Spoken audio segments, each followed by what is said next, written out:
the 16th of September, and it's the day that they're actually taking up the road at the Narrows.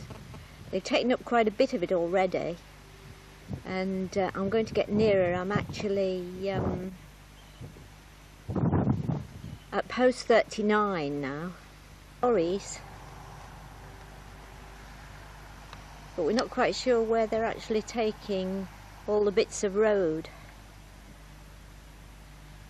But Barry said there's about 10 lorries altogether. It makes me feel rather sad because it's a favourite part of the Narrows for me, cycling along that high part of the Narrows. And of course it's been there since the Second World War. Have a nice time, don't spare. Have a nice time. Yeah. Not quite sure how near I'm going to be able to get to what they're doing.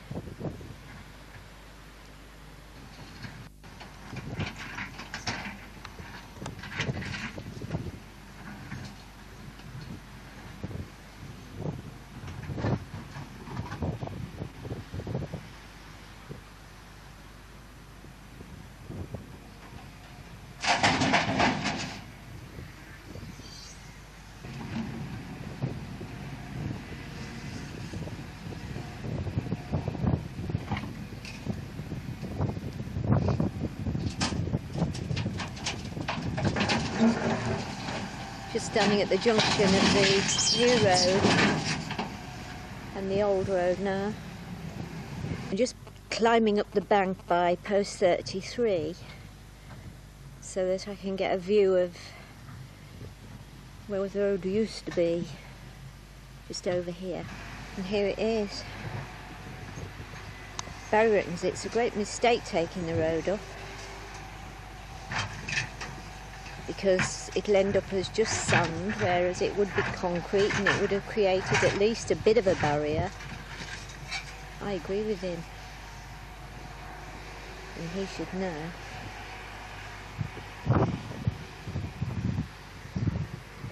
And what it's going to do to all the sea rocket, I don't know. Which is lovely along here, used to be.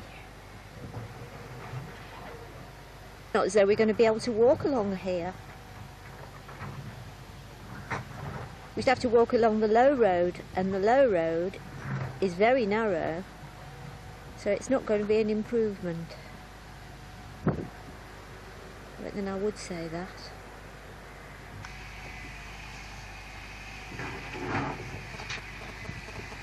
I think they ought to have left it.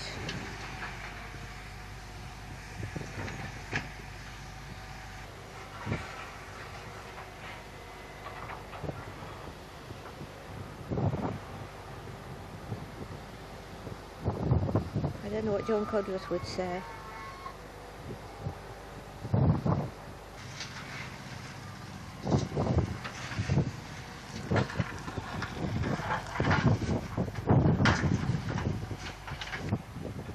I bet I'm the first to walk over this, apart from the workmen.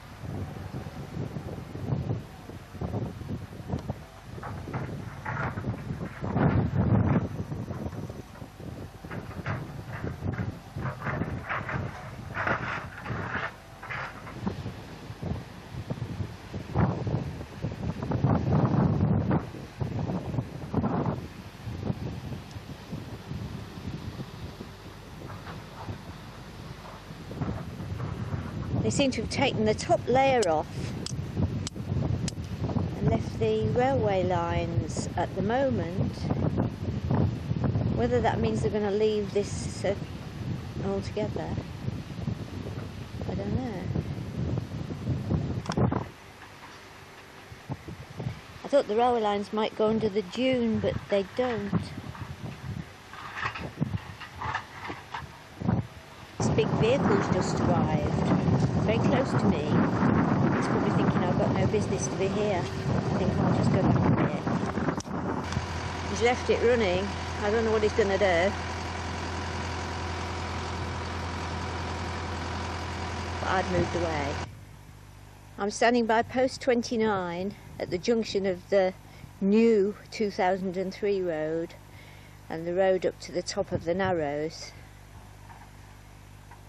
I think this road was 1996.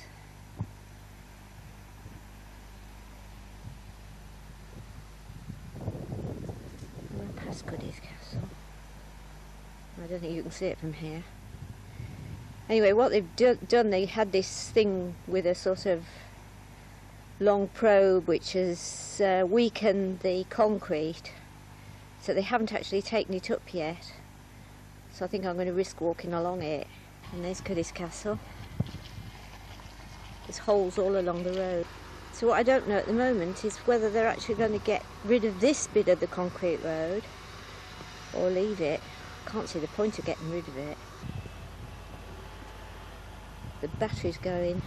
I'm going to put another one in.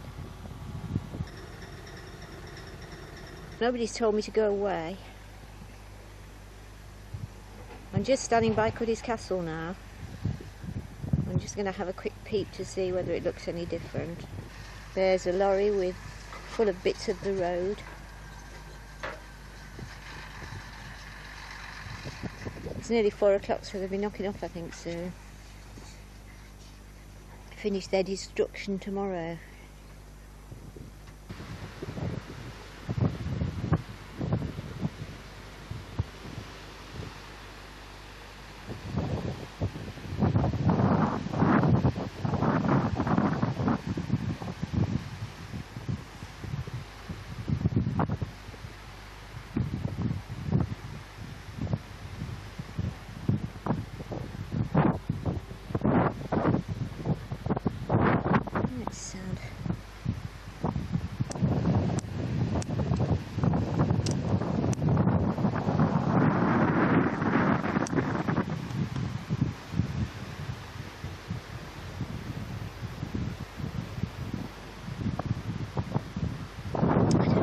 Worse than last week or not. It looks pretty bad.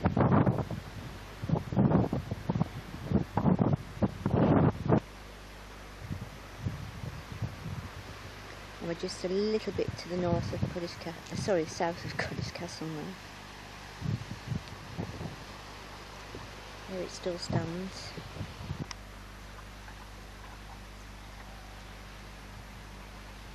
There's this road that they're getting rid of. This would have been a path through to the Humber. It's now a path to the new road. Not easy. Here I am on the new road. So I've got quite a walk back to get the car now. Quite a few cars coming this way.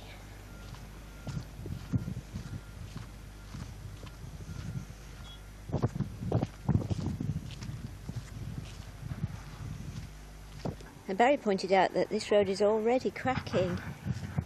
Doesn't all help. It won't help that they've got great lorries full of concrete going down it. Could have avoided that by leaving the road.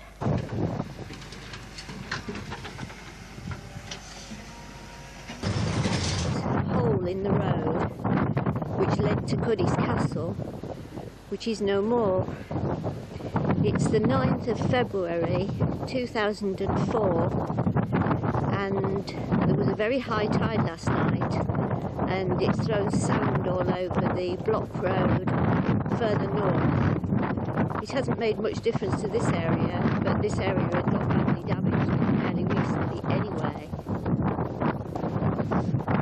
There's where the road has fallen in, where Goody's Castle was.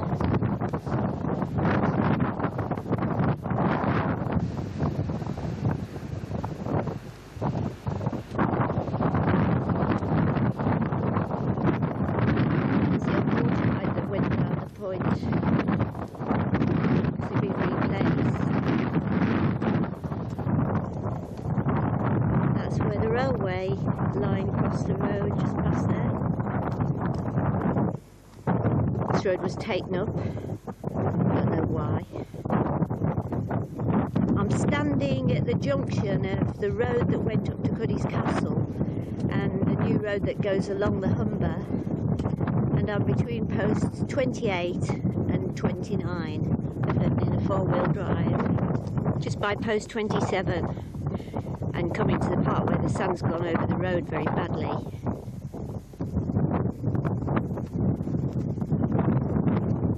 That's post 26.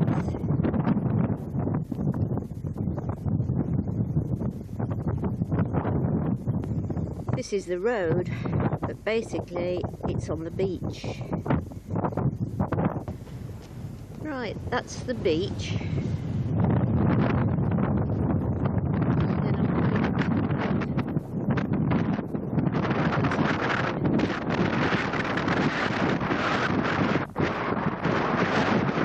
And his little fence is still there. Basically. A fox has walked along here since the high tide of the morning. A fox print. I don't know whether this is where I'm going back again.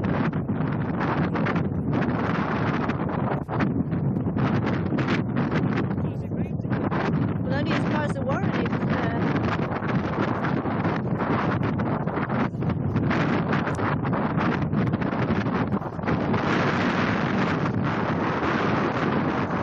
that's post 25.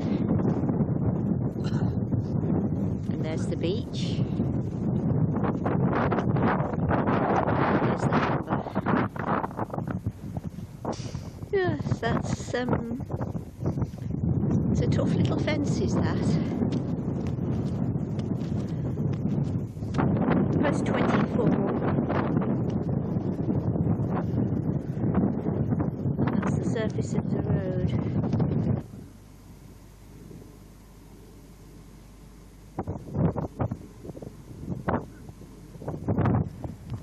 I'm looking over the Humber at post 23.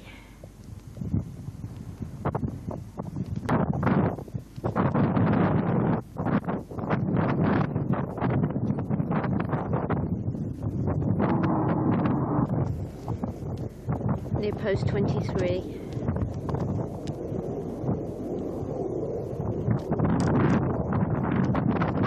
Post 23. Battery's going.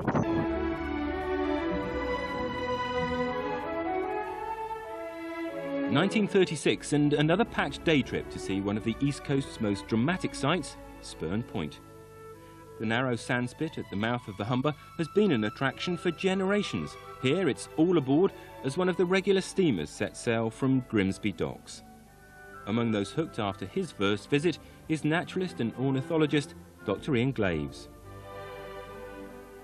It's a great wide open space and you've got a fantastic all-round view. I mean the sun sets over the estuary, and if the tide's out it gives you really spectacular views of setting sun over the mud, and if there are birds flying around as well, it's very attractive. The sea itself, obviously, you know,